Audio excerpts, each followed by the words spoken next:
Merhaba arkadaşlar. Can Dostlar Çiftliği kanalımıza hoş geldiniz. Bugün yeni bir un kurdu videosuyla karşınızdayız.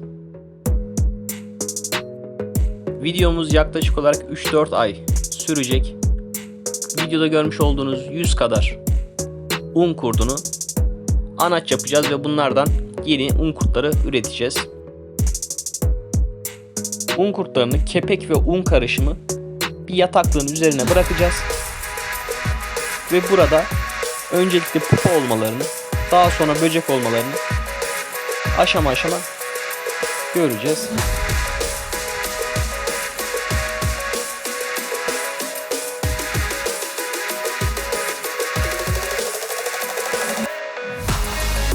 Burada çok değil, 10 gram 100 tane un kurdu var sadece.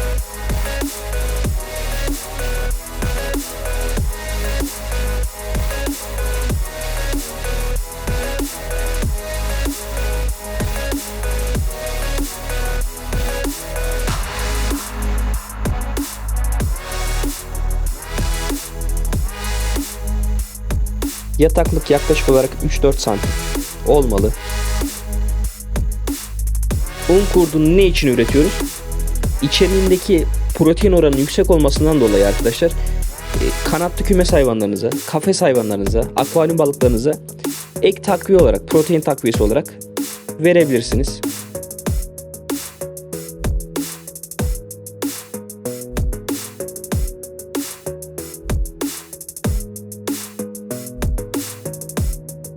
Üretimin 6. gününde ilk pupalarımızı görüyoruz. Pupa nedir? Bu un kurtlarının böcek olmadan önceki, yani anaç olmadan önceki halleri. Bunlar hareketsiz olduğu için un kurtlarının içinde ya da böceklerin içinde durmamaları gerekir. Çok hafif hafif hareket edebilirler. Yer değiştiremedikleri için un kurtları bunları yiyecektir. Bu nedenle sadece yapmamız gereken pupaları un kurtlarının içerisinden almak. Ve 3 günde bir böceklerimize su ihtiyacını karşılamak için elma gibi, havuç gibi gıdalar vermek.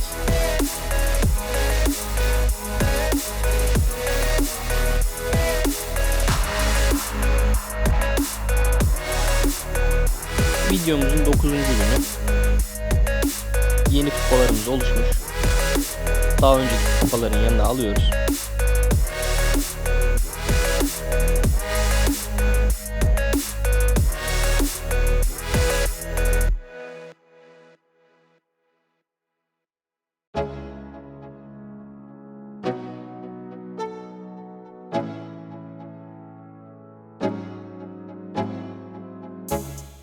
Şimdi videomuzun 12. gününe geçiyoruz.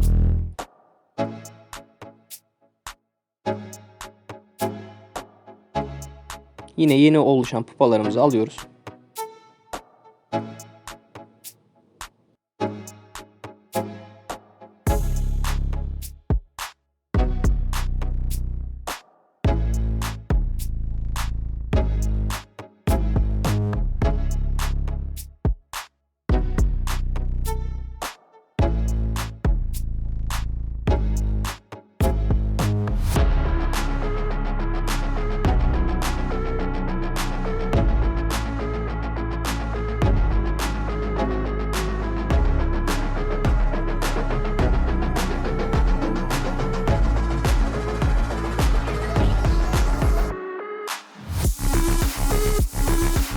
Bazı pupalarımız bu şekilde oluşamıyor ya da ölüyor arkadaşlar.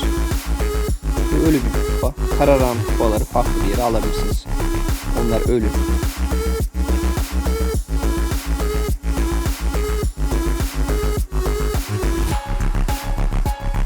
Şimdi de videomuzun 15. gününe geçtik ve ilk böceklerimiz çıktı.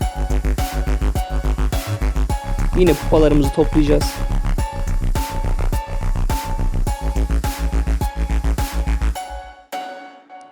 Ve daha önceki toplamış olduğumuz pupalarımızdan 2 adet böcek çıkmış.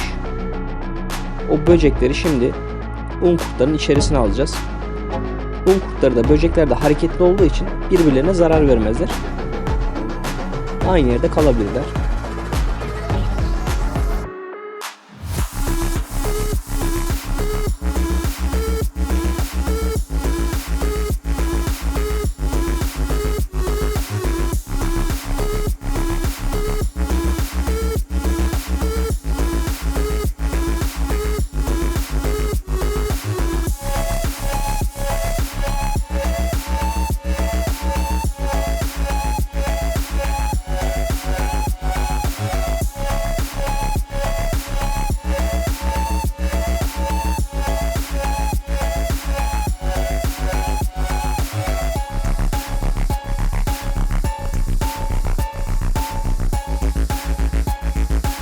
Şimdi de 18. güne geçtik. Yeni pupalarımız oluşmuş ve yeni böceklerimiz çıkmış. Pupalarımızı pupa kabına alacağız. Böceklerimizi de yine aynı şekilde un kurtlarının yanına koyacağız. Bu daha önceki böceğimiz. 2 tane böcek çıkmıştı. Böcekler ilk çıktığı zaman beyaz renktedir arkadaşlar. Daha sonra kahverengiye, en sonunda siyah renge dönerler. Videonun ilerleyen zamanlarında zaten bütün renkleri görürsünüz. Şu anda topladıklarım hep kahverengi böcekler.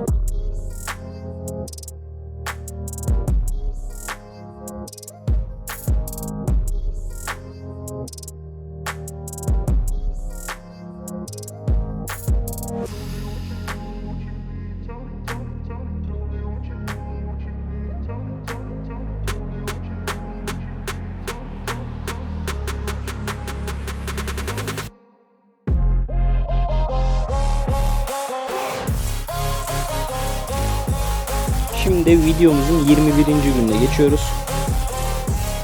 Gördüğünüz gibi yeni pupalarımız oluşmuş.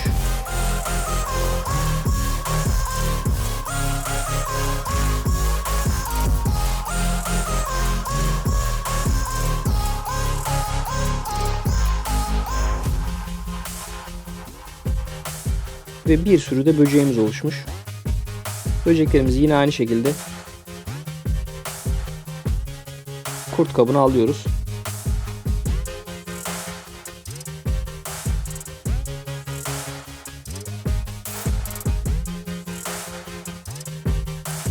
Böcekleriniz veya kurtlarınız farklı bir materyalle de alabilirsiniz arkadaşlar. Ben elimle alıyorum ama siz cımbız, kaşık kullanabilirsiniz. Bu gördüğünüzde özürlü çıkmış bir böcek.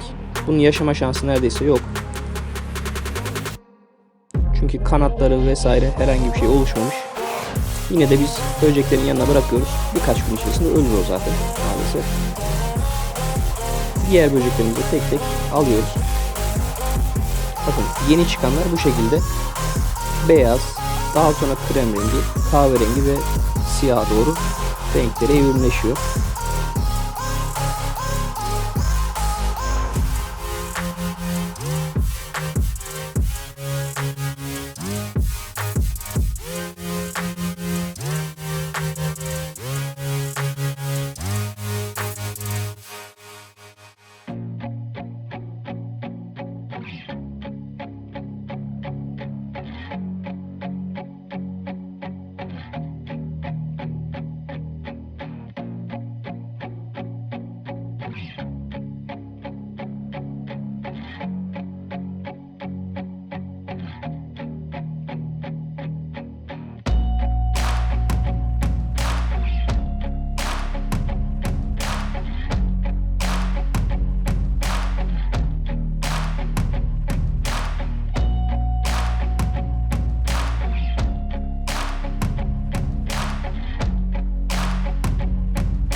Şimdi arkadaşlar sırayla sizlere pupaların ilk oluşumundan sonraki hallerine doğru, en üstteki ilk oluşan ve zaman geçtikçe pupalar gördüğünüz gibi bu şekilde değişiyor. En sondaki hareketler zaten çıkıma hazır olanlar. Şimdi 22. gün videosuna geçtik.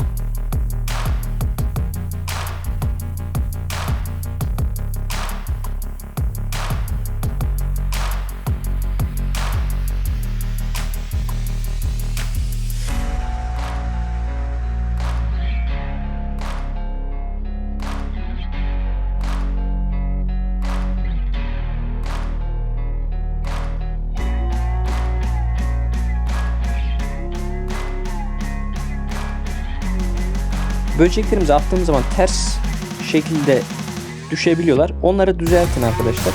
Yoksa düzellemeyebiliyorlar. O şekilde ölebilirler. O yüzden böcekleri sürekli olarak kontrol edin ve düzeltmeye çalışın.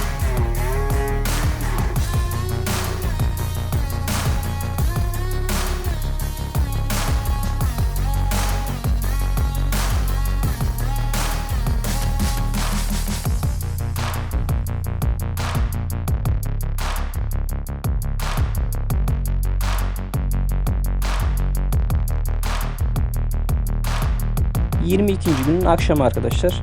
Size beyaz böcekleri, yani ilk çıktığı zaman böcekler hangi renkte oluyor onu göstermek için akşamda video çektim. Gördüğünüz gibi bembeyaz böcekler ilk çıktığında oluyorlar. Şimdi videomuzun 24. gününe geçtik. Yine aynı şekilde oluşan pupalarımızı topluyoruz.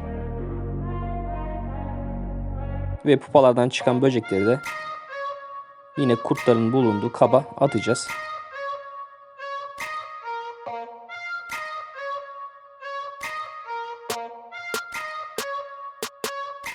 Böcekler çıktıktan 15 gün sonra, 10-15 gün sonra renkleri iyice siyah döndüğü zaman eşleşme ve yumurta yapmaya başlarlar. Muhtemelen bizim ilk aldığımız böcekler artık yumurta yapmaya başlamışlardır.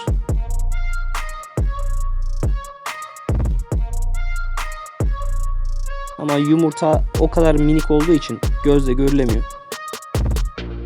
Aynı zamanda ilk çıkan kurtlar da ne kadar dikkatli bakarsanız bakın gözle görülemiyorlar. Büyüdükçe görmeye başlıyorsunuz.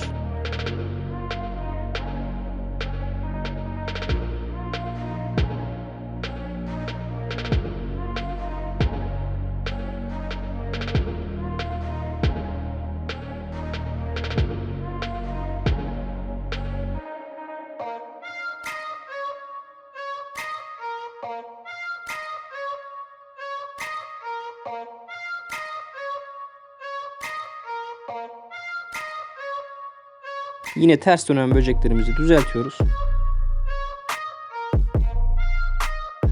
Videomuzun 27. günündeyiz. Görmüş olduğunuz gibi ilk çıkan böceklerimiz artık simsiyah oldular. Yine yeni oluşan pupalarımızı aldık ve yeni oluşan böceklerimizi alıyoruz.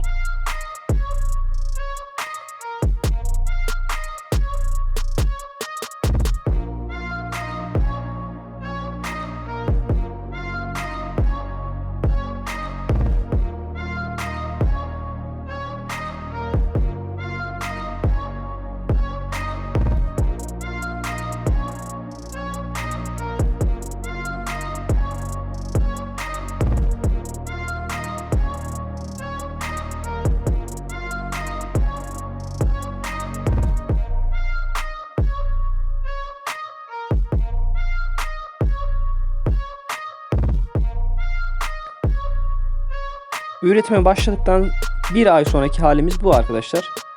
Bir sürü böceğimiz oldu. Yine pupa oluşumları ve böcek oluşumları devam ediyor. Pupa olanları pupa kabına, böcek olanları da böcek kabına aktarmaya devam ediyoruz bu süreç içerisinde. Bakın yeni çıkmış bir böcek beyaz renkte.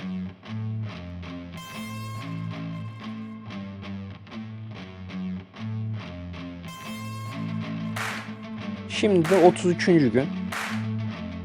Yine bir sürü böceğimiz çıkmış. Artık ilk baştaki kurtlardan çok fazla kalmadı. Gözle görülemiyorlar. Birkaç tane belki kalmış olabilir. Yine biz pupalarımızı alıyoruz. Ve üretimimize devam ediyoruz.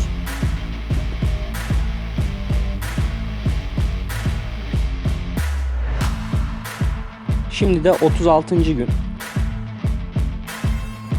Yine yeni böceklerimiz çıkmış.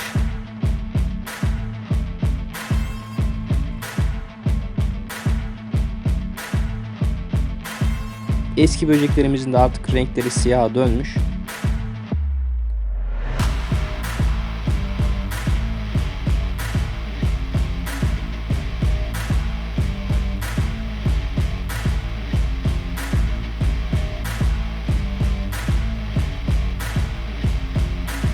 Şimdi böceklerin yemesi için, sıvı ihtiyacını karşılaması için elma verdik. Hemen elmanın etrafına toplanıp su ihtiyaçlarını karşılamaya başlıyorlar.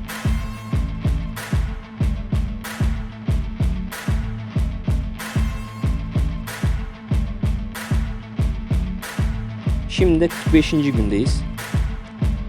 Artık pupa oluşumumuz bitti. Bu son pupamız da kararmış, yani ölü arkadaşlar. Bunu atacağız.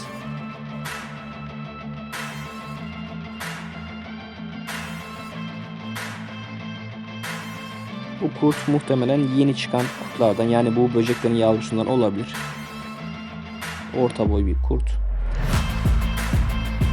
Böceklerimizin yeri dar olduğu için artık geniş bir yere alma kararı verdik.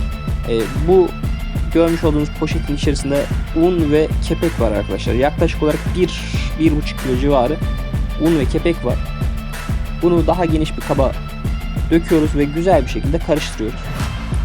Bunu karıştırdıktan sonra böceklerimizi içerisine dökeceğiz. Çünkü böceklerimizin artık eşleşmeye ve yumurtlamaya başladılar. Daha geniş bir kaba koyacağız ve rahat etmelerini sağlayacağız.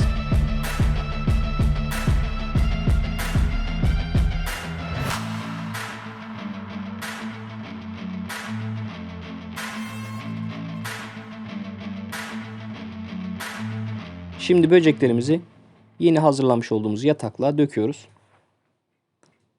Bakın arkadaşlar, önceki kabımızın altında minik minik noktalar var. Bunlar un kurdu yumurtası. Bu böceklerimizin yapmış olduğu yumurtalar. Bakın, bir tane böceğimiz de ölmüş. Böcekler 2-3 ay boyunca yaşıyorlar arkadaşlar. Daha sonra yavaş yavaş ölmeye başlıyorlar. Ama ilk başta da bu şekilde ölümler olabiliyor.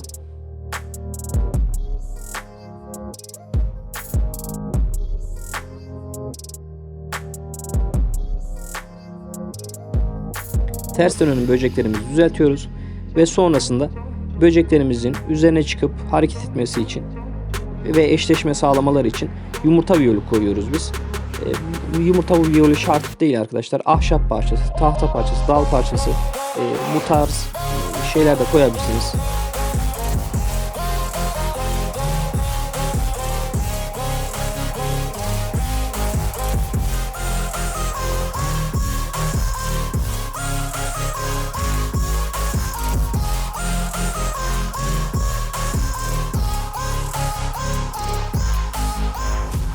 Yaklaşık 2 ay sonra, yani 106. gündeyiz.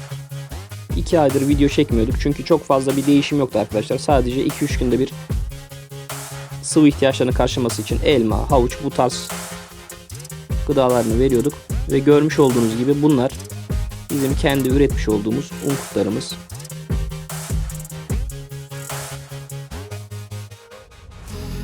İçerisinde irili ufaklı birçok boy var. Ve böceklerimiz de hala bu kapta olduğu için üretime devam ediyorlar. Yani hala yumurta da var.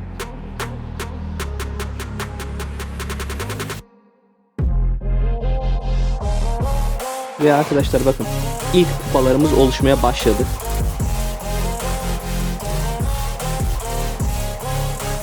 Tabi böceklerimizde de ölenler olmuş. Bu 2 aylık süreç içerisinde. Şimdi ölen böceklerimizi alacağız.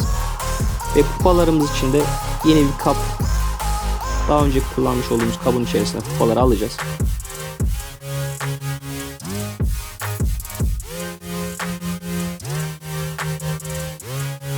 Şimdi de ölen böceklerimizi alalım.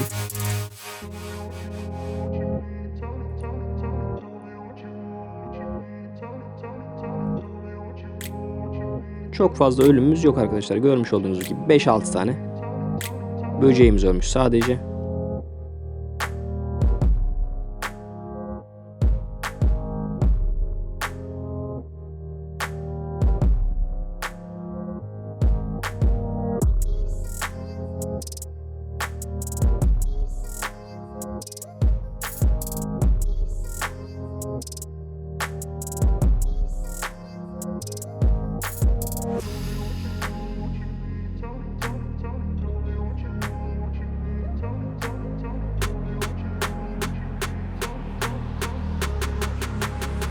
Şimdi de sizlere ne kadar un kurdumuz olmuş onu göstermeye çalışalım.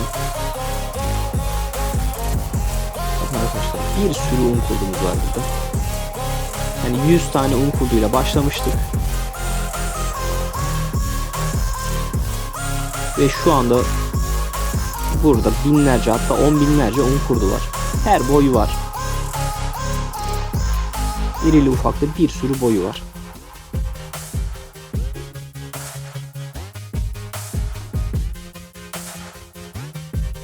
Şöyle bakın, bir sürü var arkadaşlar. Kaynıyor resmen.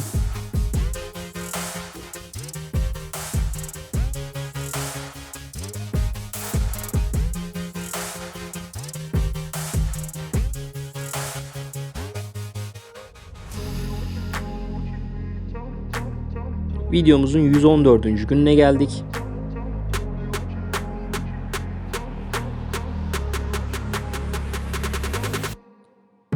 Yine aynı şekilde böceklerimiz üretime devam ediyor.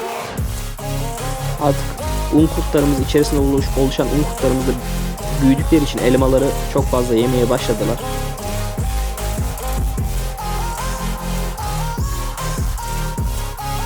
Ve şurada bir tane pupa görüyorum. Bir tane de burada var. Yeni pupa oluşumlarımız da devam ediyor. Daha önceki almış olduğumuz 2 tane pupanın yanına bırakalım bunları da.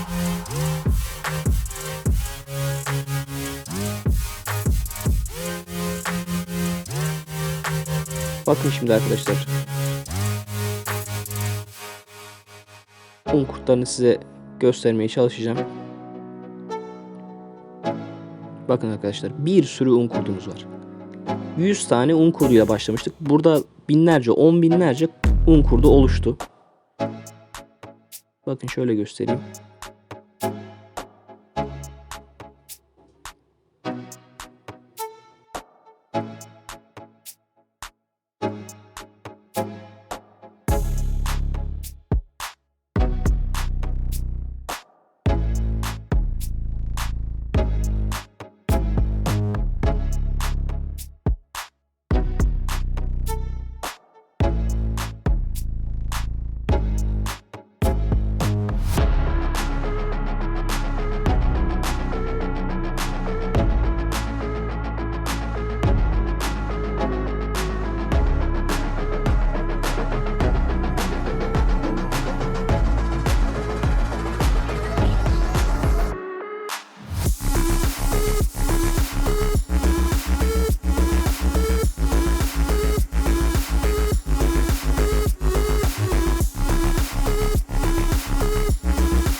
Videomuzun 117. gününe geldik.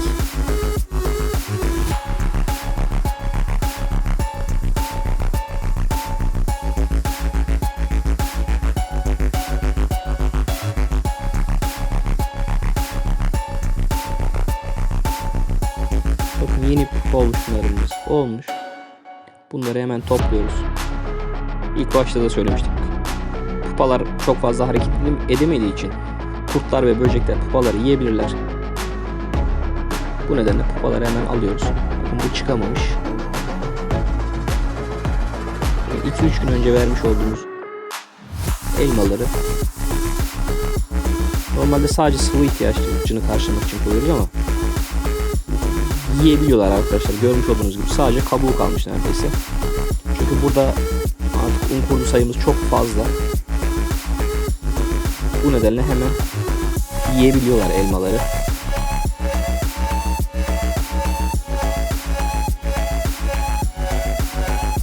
Birazdan yatakla karıştırdığımda da şeyi görürsünüz zaten arkadaşlar. Un kurtlarının sayısını. Bir sürü un kurdu var burada. Bakın şöyle.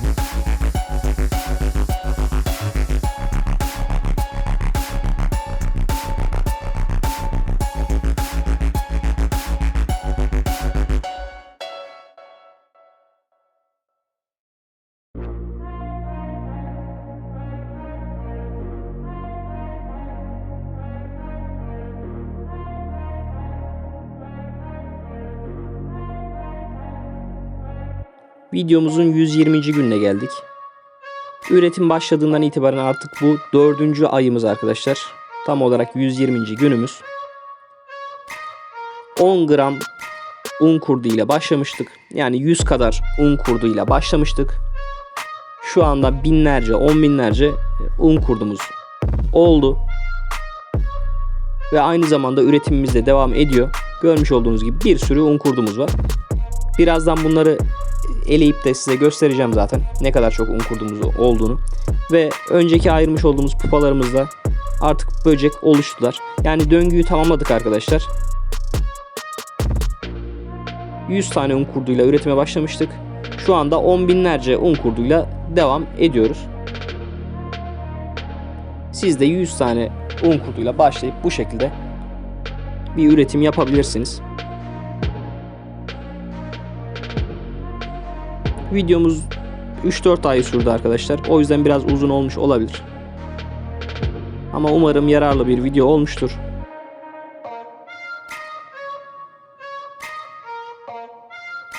Birazdan kurtlarımızı eleyeceğiz. Onları da size gösterip videomuzu sonlandıracağız artık.